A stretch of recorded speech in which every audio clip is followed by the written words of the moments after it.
Assalamualaikum warahmatullahi wabarakatuh. Pada kali ini, saya dan ahli-ahli kumpulan saya akan membuat pembentangan untuk tugasan 2 bagi kursus SJHK 3193, Pensejarahan Malaysia. Ahli-ahli bagi kumpulan ini terdiri daripada saya sendiri, Khairunas, Azim dan Aidil. Berikut merupakan soalan bagi pembentangan pada kali ini. Pegawai-pegawai British yang dihantar ke Tanah Melayu bukan sahaja bertugas sebagai pentadbir, tetapi mereka juga menjalankan kajian terhadap pelbagai aspek negara. Bincangkan.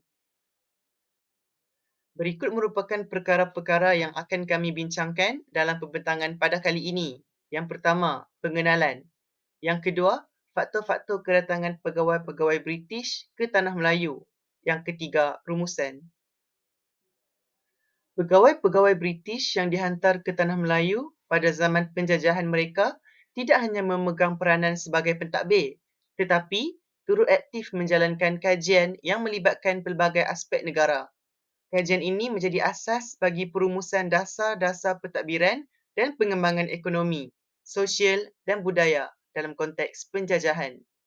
Dalam perbincangan ini, kita akan melihat bagaimana peranan pegawai-pegawai British sebagai penyelidik telah memainkan peranan penting dalam membentuk lanskap sosioekonomi Tanah Melayu pada masa itu.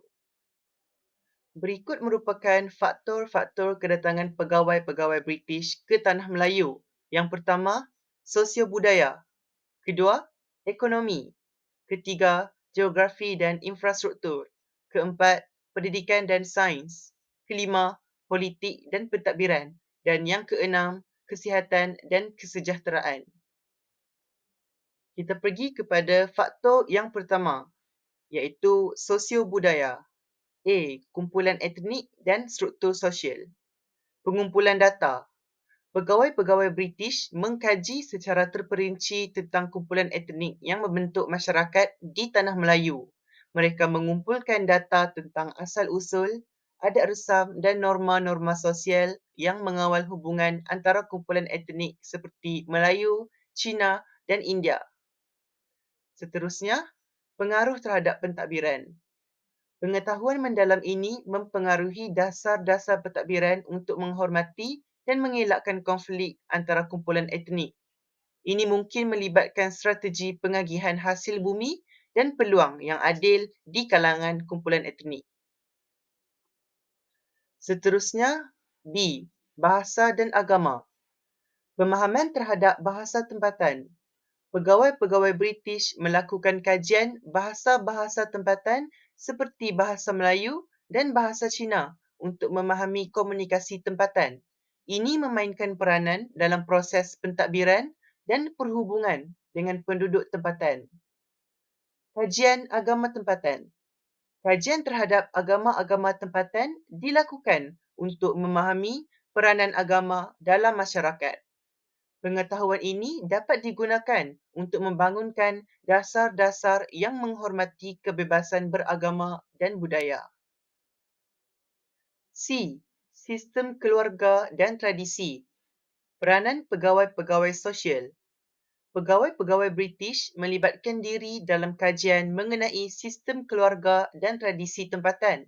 Ini melibatkan pemahaman terhadap struktur keluarga, peranan gender dan norma-norma kekeluargaan. Pengetahuan ini berguna dalam merancang program-program sosial dan pendidikan.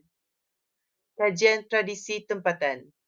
Penelitian terhadap upacara-upacara tradisional dan budaya tempatan dilakukan untuk memahami identiti dan kepentingan masyarakat. Ini membantu dalam menghargai dan menghormati tradisi tempatan sambil menggalakkan integrasi dengan nilai-nilai yang dibawa oleh penjajah. D. Pendidikan dan pemusatan kuasa. Kurikulum pendidikan. Pegawai-pegawai British terlibat dalam membentuk kurikulum pendidikan untuk memastikan pembentukan generasi yang sejajar dengan nilai-nilai kolonial. Ini termasuk pengenalan nilai-nilai barat dan sistem pendidikan yang menyokong pengukuhan kuasa penjajah. Pengaruh terhadap institusi pendidikan. Kajian ini mempengaruhi institusi-institusi pendidikan untuk menyokong penjajah dalam memelihara struktur kuasa dan melahirkan pemimpin-pemimpin yang bersesuaian. E. Kesannya terhadap politik tempatan. Pemahaman struktur politik. Kajian tentang struktur politik tempatan membantu pegawai-pegawai British mengenal pasti pemimpin-pemimpin tempatan yang boleh bekerjasama dengan penjajah. Ini merangkumi pemahaman terhadap sistem perlembagaan tradisional dan struktur politik yang ada. Manipulasi politik. Pengetahuan ini seringkali dimanfaatkan untuk melaksanakan strategi politik yang menguntungkan penjajahan.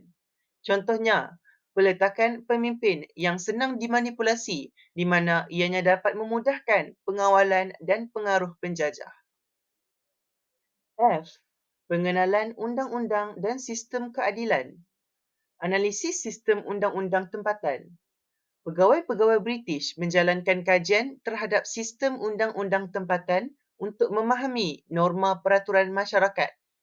Ini membentuk asas untuk pengenalan sistem undang-undang kolonial yang mungkin bertentangan dengan norma tempatan. Penyesuaian sistem keadilan. Kajian ini seringkali merujuk kepada penyesuaian sistem keadilan yang lebih memihak kepada pihak penjajah dan pengenalan undang-undang kolonial yang menyokong kepentingan penjajah. Seterusnya, kita beralih pula kepada faktor yang kedua iaitu ekonomi. A. Pengkajian hasil bumi. Pengumpulan data geografi dan mineral. Pegawai-pegawai British melakukan kajian yang mendalam terhadap geografi Tanah Melayu untuk mengenal pasti dan menilai hasil bumi seperti biji timah, getah, kayu dan hasil-hasil pertanian. Kajian ini memainkan peranan utama dalam menentukan potensi ekonomi dan strategi penjajahan. B. Pengelolaan sumber ekonomi. Strategi eksploitasi. Pegawai-pegawai British merancang dan melaksanakan strategi untuk mengeksploitasi sumber ekonomi termasuk melalui sistem tanam paksa dan pemungutan cukai. Kajian ini memastikan kepentingan ekonomi penjajah dan mengukuhkan penguasaan mereka terhadap ekonomi Tanah Melayu. C. Peranan dalam sistem perdagangan. Analisis pelabuhan dan laluan perdagangan. Pegawai-pegawai British menganalisis pelabuhan-pelabuhan utama dan laluan perdagangan di Tanah Melayu untuk memastikan kawalan ke atas aliran perdagangan. Kajian ini membantu dalam membentuk dasar-dasar perdagangan yang menguntungkan penjajah dan memastikan kestabilan ekonomi. D. Pertanian dan tanaman. Kajian sistem pertanian. Pegawai-pegawai British menjalankan kajian terhadap sistem pertanian tempatan, termasuk teknik bertani, jenis tanaman yang ditanam dan cara pengelolaan tanah. Hasil kajian ini mempengaruhi pengenalan tanaman ekonomi baru seperti kopi, teh dan getah untuk kepentingan perdagangan global. E. Pengaruh terhadap struktur ekonomi tempatan. Pemahaman terhadap kasta ekonomi. Pegawai-pegawai British menganalisis struktur ekonomi tempatan untuk memahami peranan dan hubungan antara pengeluar, pengedar dan peniaga. Hasil kajian ini digunakan untuk memanipulasi struktur ekonomi demi kepentingan penjajah dan golongan elit setempat yang menyokong penjajahan. F. Pengaruh terhadap sistem kewangan. Pengenalan mata wang dan sistem kewangan. Kajian terhadap sistem perdagangan dan kewangan tempatan mempengaruhi pengenalan mata wang kolonial dan sistem perbankan yang memihak kepada penjajah. Ini memberi penjajah lebih banyak kawalan terhadap aliran kewangan di sesebuah wilayah. G. Kajian kesannya terhadap pekerjaan dan tenaga buruh. Pemahaman terhadap struktur pekerjaan. Pegawai-pegawai British memahami struktur pekerjaan dan penggunaan tenaga buruh tempatan dalam sektor pertanian, perlumbungan dan perdagangan. Hasil kajian ini dapat mempengaruhi polisi pekerjaan dan sistem upah untuk mengoptimumkan produktiviti dan keuntungan. Bismillahirrahmanirrahim. Assalamualaikum warahmatullahi wabarakatuh.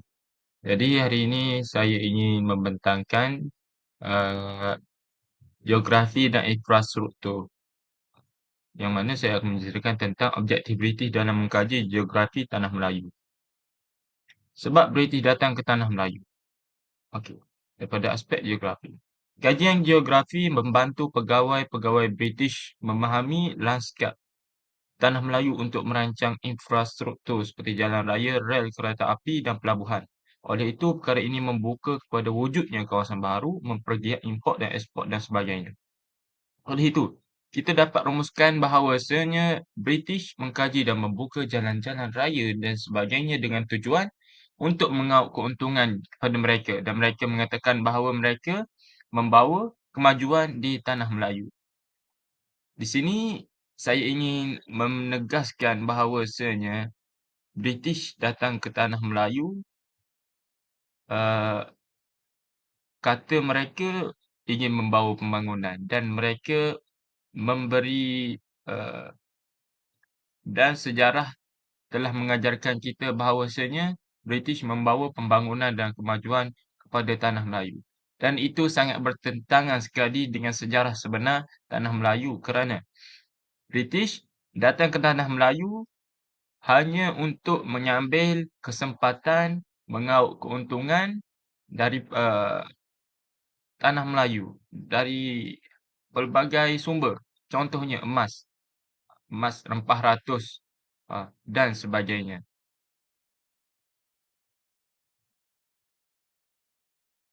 Selain daripada poin saya di atas, lokasi geografi tanah Melayu terletak di kawasan strategik di rantau Asia Tenggara, seperti yang kita sedia maklum. Ia adalah kawasan yang kaya dengan sumber alam seperti getah, biji timah dan kayu beras. Selain daripada perkara yang telah dibawa, yang saya telah masukkan di dalam slide, terdapat juga sumber-sumber yang lain seperti emas, emas dan sebagainya lah. Lokasi ini membolehkan British mengawal laluan perdagangan maritim yang penting di selat-selat di sekitar tanah Melayu. Apabila mereka mengawal perdagangan maritim dan mengawal pelabuhan-pelabuhan di sekitar tanah Melayu, uh, impaknya kesannya mereka akan mengawal aktiviti perdagangan, yang mana mereka memperdagangkan sumber-sumber alam yang telah saya cakap sebentar tadi. Ha, yang mana perkara ini membawa keuntungan besar kepada mereka, negara kerana tanah Melayu ni mempunyai banyak sumber alam, mahupun daripada logam dan sumber bumi, seperti getah, kayu keras, rempah ratus dan sebagainya. Okey, sumber alam, poin sumber alam. Kekayaan sumber alam tanah Melayu seperti getah, timah, kayu keras dan rempah-rempah menjadi daya tarikan utama bagi British. Ini kerana sumber-sumber ini memberi keuntungan ekonomi yang besar kepada penjajah. Mereka ingin mengauk keuntungan daripada tanah Melayu disebabkan kerana mereka tidak ada sumber-sumber ini di tempat mereka. Ha, mereka tak ada benda ni, tiada benda ni, dan mereka melihat, ah, tanah Melayu ni banyak sumber-sumber yang boleh mereka ambil. Mengapa mereka nak sangat menguasai tanah Melayu? Banyak faktorlah, sebab, ah, banyak faktor. Antaranya ialah kerana Perang Dunia yang telah tercetus.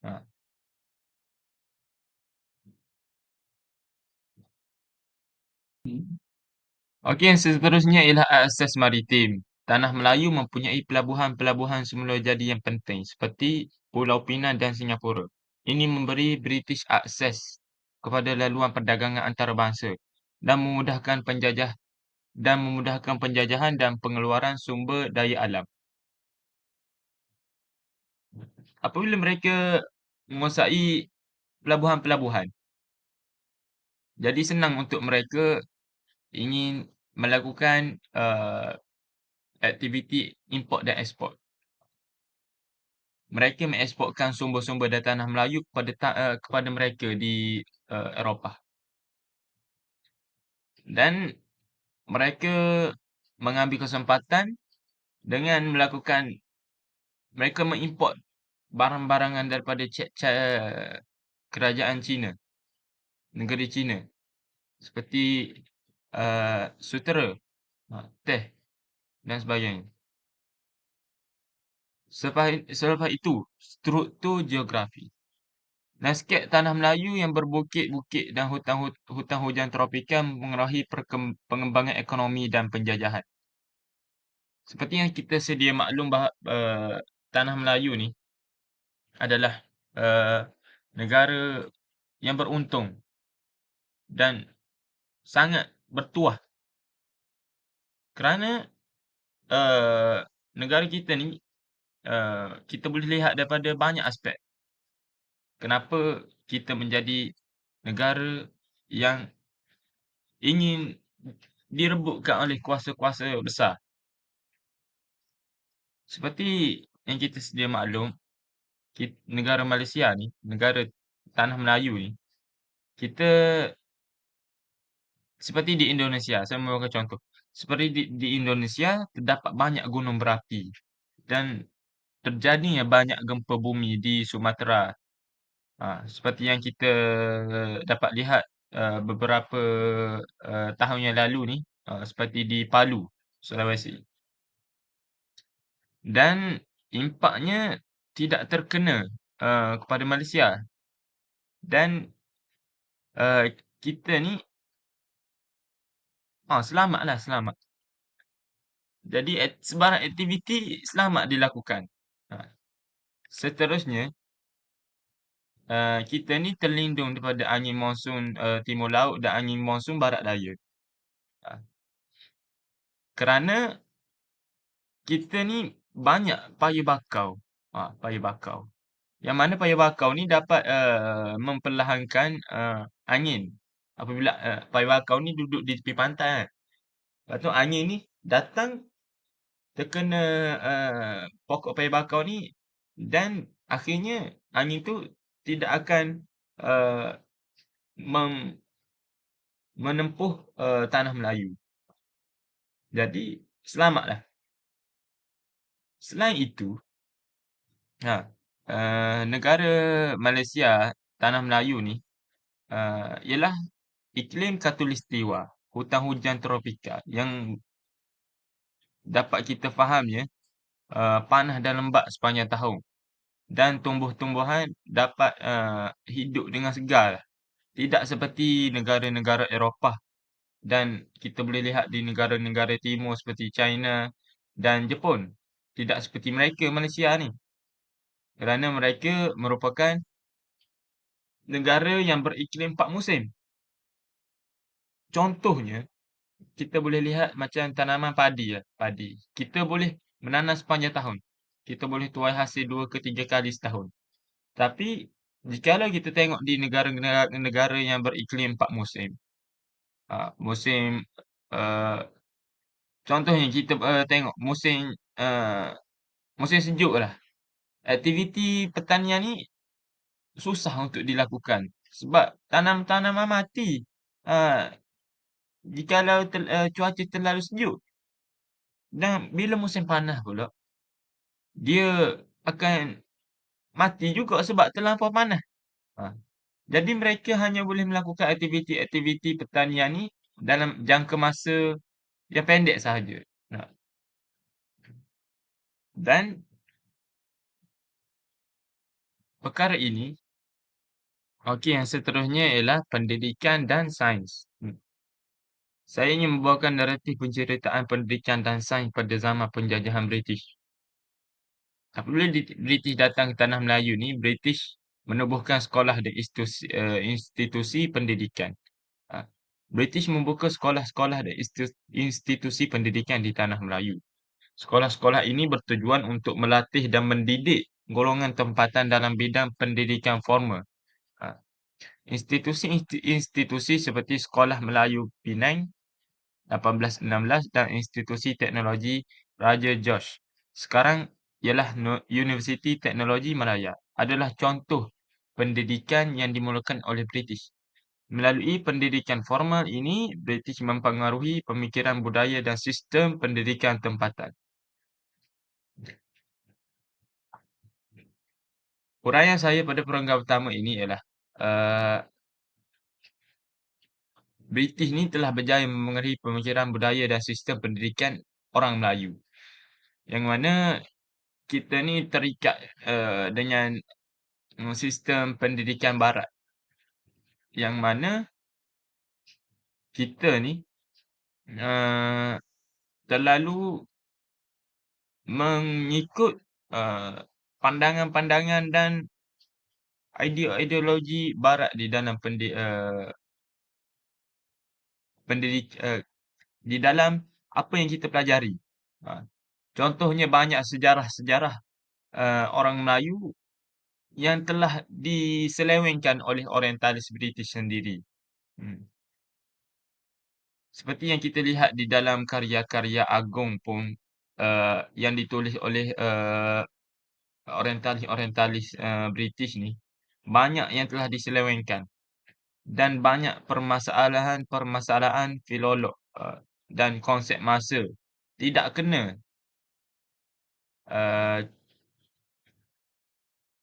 Mereka ada masalah yang mana mereka ada satu tokoh mengatakan peristiwa ini berlaku pada tahun sekian-sekian. Dan ada satu lagi tokoh yang mengatakan bahawasanya peristiwa itu peristiwa yang sama tetapi tahun yang berlainan. Di sini kita dapat lihat uh, terjadi permasalahan filolog yang mana terdapat satu peristiwa tetapi masa yang berlainan. Mengapa ini terjadi? Okey. Pengenalan sistem pendidikan British. British memperkenalkan sistem pendidikan berdasarkan model mereka. Yang terutamanya berpusat di sekitar sistem pendidikan awam yang mempromosikan bahasa Inggeris dan nilai-nilai barat. Ia memberikan kesan kepada pendidikan dan budaya tempatan dan membantu dalam penyebaran bahasa Inggeris, bahasa penting dalam pendidikan dan pentadbiran di tanah Melayu. Seperti yang kita dapat lihat sejarah-sejarah yang selepas merdeka, pendidikan ni, dari aspek pendidikan, bahasa Inggeris ni telah menjadi bahasa yang wajib kepada kita. Apabila peringkat pendidikan bertambah kepada seseorang murid itu, mereka wajib mempelajari bahasa Inggeris di dalam jalur ataupun tempoh masa mereka untuk belajar. Mereka semakin tinggi selepas sekolah rendah, sekolah menengah dan ke peringkat lebih tinggi. Pendidikan ketika itu mewajibkan bahasa Inggeris. Kerana kita telah dijajah dan kita telah di British ni dia telah menanamkan sifat telah menanamkan bahasa Inggeris ni supaya menjadi bahasa yang penting, kononnya penting untuk orang Melayu supaya mereka dapat berkembang dengan lebih jauh. Dan ini merupakan satu bentuk penjajahan yang mana perkara ini telah menjadi satu perkara yang biasa setelah zaman berzaman. Dan penyelidikan dan sains. British juga memperkenalkan konsep sains moden kepada tanah Melayu. Mereka menggalakkan penyelidikan sains dan teknologi yang memberi kesan kepada pembangunan sains di tanah Melayu. Ini termasuk penemuan dan pembangunan dalam bidang pertanian, perubatan, dan pembangunan infrastruktur. Sebab itu, kedudukan pemimpin dalam bidang sains dan pendidikan, British memainkan peranan penting dalam membina dan melatih individu tempatan dalam bidang pendidikan dan sains. Ramai individu tempatan yang mendapat pendidikan dan latihan daripada sistem pendidikan British dan kemudiannya berjaya dalam membangunkan pendidikan dan sains di tanah Melayu. Secara rumusannya kepada pembentangan saya ialah British ni mereka mengauk keuntungan semata-mata daripada pemerhatian saya. Mereka mengauk keuntungan semata-mata akibat banyak faktor. Kerana negara kita sangat bertuah dan diberkahi oleh Allah Taala. Seperti yang kita dapat lihat, perkara penjajahan ini bukan zaman British sahaja. Namun daripada zaman Melaka lagi apabila dijajah oleh British, apabila dijajah oleh Portugal.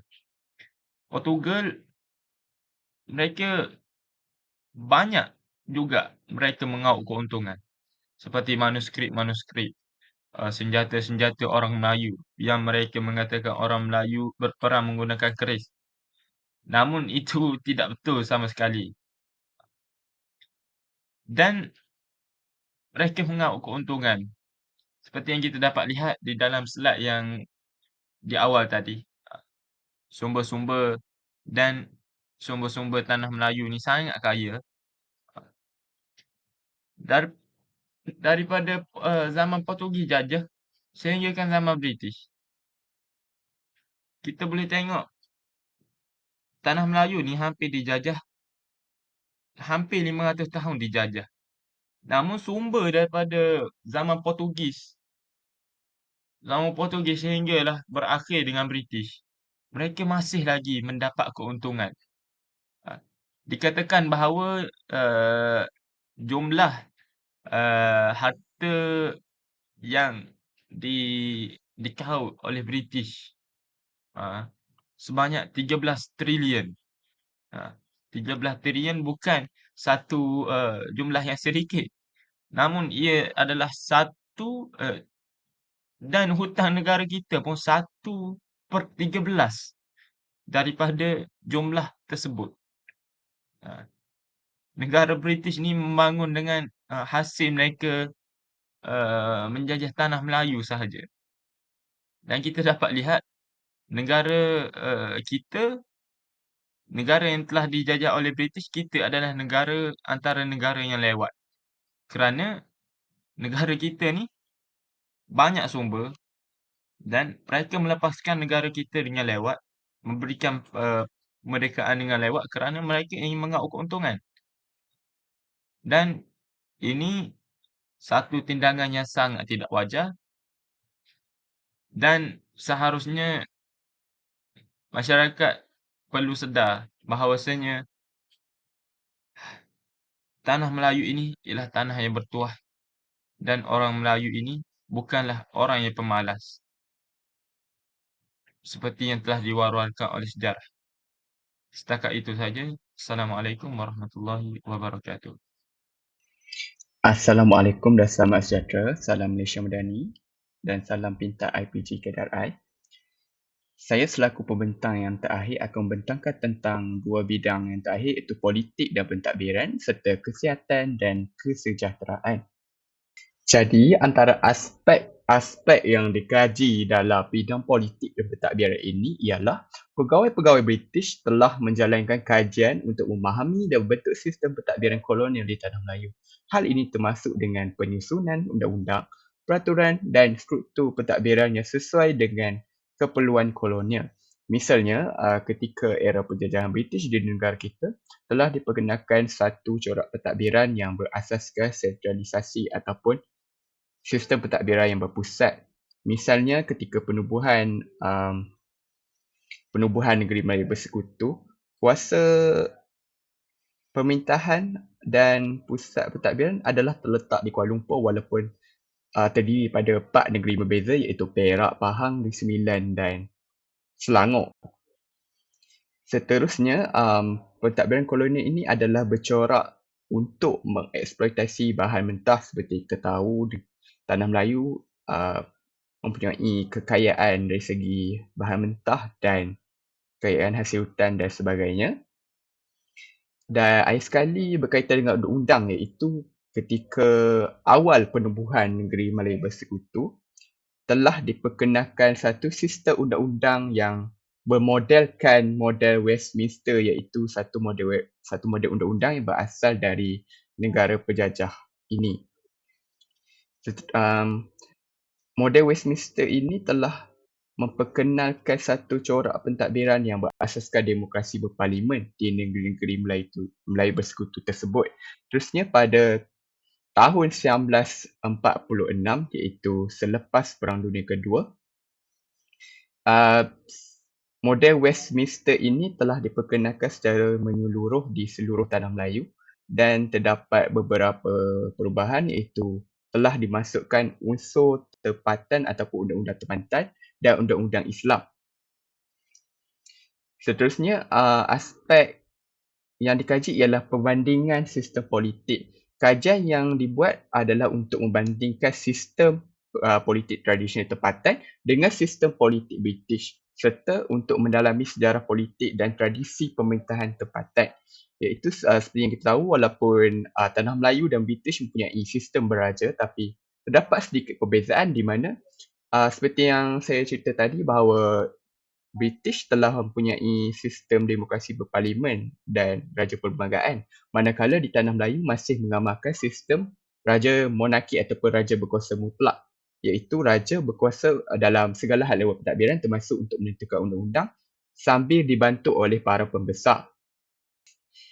Aspek ketiga yang dikaji oleh pegawai British berkaitan dengan politik dan pentadbiran ialah undang-undang dan keadilan. Pegawai-pegawai British menjalankan kajian dalam bidang undang-undang dan keadilan untuk memahami dan membentuk sistem perundangan kolonial. Mereka mengkaji sistem kehakiman, sistem undang-undang, adat tempatan dan memastikan bahawa undang-undang British diterapkan dengan berkesan. Terusnya, aspek yang keempat ialah analisis politik tempatan. Kajian politik tempatan dijalankan untuk memahami dinamik politik dalam masyarakat tanah Melayu. Hal ini termasuk analisis terhadap pemimpin tempatan, parti politik tempatan dan isu-isu berkaitan dengan parti politik tempatan pada ketika itu. Terusnya, contoh yang boleh dikaitkan dengan analisis politik tempatan ialah pada ketika berlakunya ancaman komunis di tanah Melayu, satu rang undang-undang telah diperkenalkan untuk membubarkan segala pergerakan parti politik yang berhaluan kiri dan radikal untuk mengelakkan ancaman komunis semakin teruk. Hal ini juga untuk menjaga kepentingan British pada ketika itu. Antara parti yang berhaluan kiri dan radikal pada ketika itu ialah Angkatan Wanita Sedar (AWAS), IMP, Hizbul Muslimin dan Parti Kebangsaan Melayu Malaya. Pegawai-pegawai British juga telah mengkaji sistem pendidikan. Kajian yang dibuat adalah untuk membentuk sistem pendidikan yang sesuai dengan kepentingan kolonial dan penduduk tempatan. Hal ini melibatkan penubuhan sekolah-sekolah, universiti dan program pendidikan lain yang sesuai. Aspek yang terakhir ialah dari segi sosial dan ekonomi. Pegawai-pegawai British menjalankan kajian dalam bidang ini untuk memahami struktur sosial dan ekonomi serta membentuk dasar-dasar sosial dan ekonomi yang berkaitan. Jadi berikut merupakan contoh tokoh ataupun pegawai British yang melibatkan diri dalam kajian atau penyelidikan yang berkaitan dengan politik atau pentadbiran. Saya mengambil dua contoh saja, iaitu yang pertama ialah Sir Frank Swettenham. Beliau merupakan seorang pentadbir kolonial yang memainkan peranan penting dalam pembentukan pentadbiran kolonial di tanah Melayu. Beliau juga aktif dalam kajian geografi dan sejarah politik tempatan.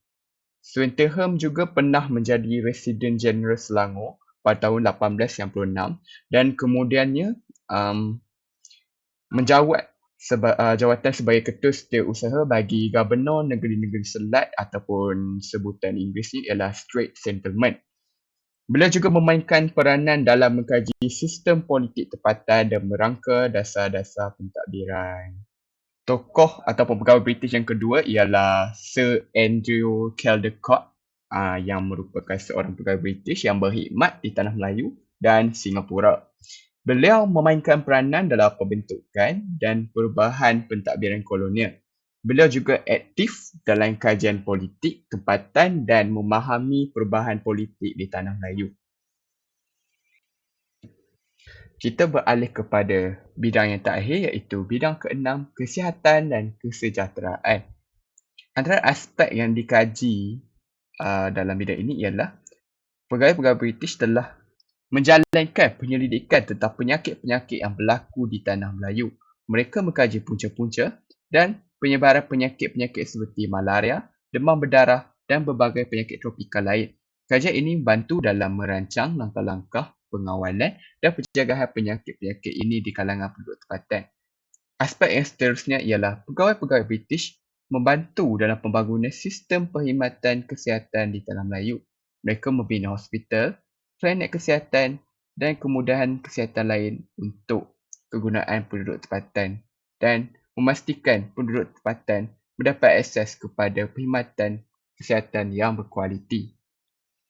Aspek seterusnya ialah pemantauan diet dan nutrisi. Kajian diet dan nutrisi adalah penting untuk memahami keperluan makanan dan pemakanan penduduk. Pegawai-pegawai British menjalankan kajian ke atas diet tempatan dan mencadangkan perubahan yang sesuai untuk memperbaiki pemakanan penduduk. Terusnya, kajian dijalankan berdasarkan aspek sanitasi dan bekalan air bersih. Meningkatkan sanitasi dan bekalan air bersih adalah aspek penting dalam memperbaiki kesihatan dan kesejahteraan penduduk.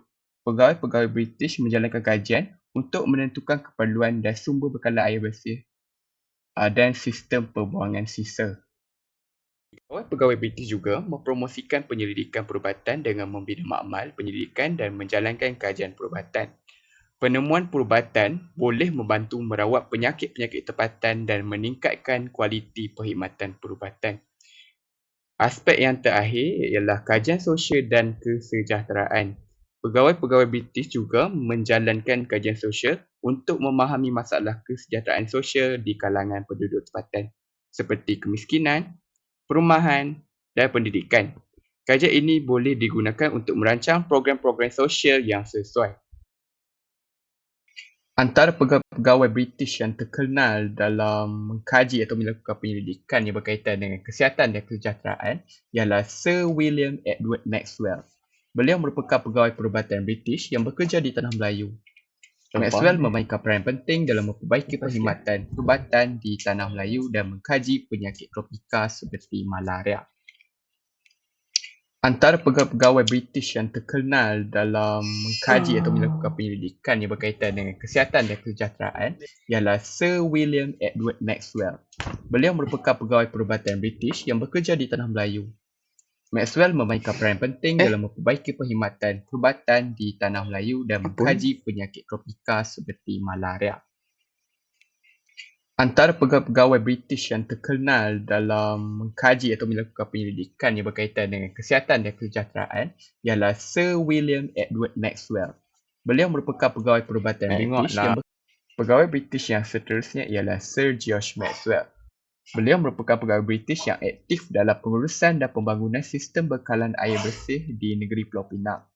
Usahanya membantu dalam meningkatkan akses kepada air bersih di bandar tersebut. Oleh itu, beliau memainkan peranan penting dalam kesihatan dan kesejahteraan penduduk. Kesimpulannya, pegawai-pegawai British telah melakukan pelbagai kajian untuk kedua-dua bidang tersebut.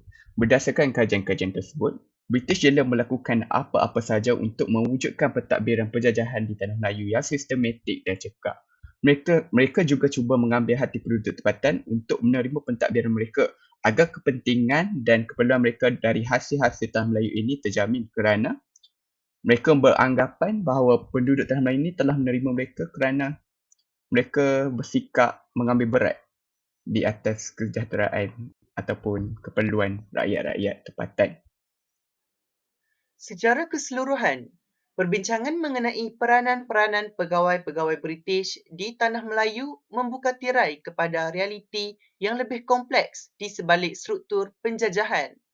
Mereka bukan sahaja bertugas sebagai pentadbir, tetapi juga sebagai penyelidik yang gigih mengeksplorasi dan menganalisis pelbagai aspek negara. Melalui kajian mendalam ini, mereka tidak hanya memahami tetapi juga membentuk lanskap sosial, ekonomi dan budaya Tanah Melayu pada masa itu. Keputusan kajian ini membentuk asas untuk dasar-dasar penjajahan yang kadang-kadang bertentangan dengan kepentingan dan nilai-nilai tempatan.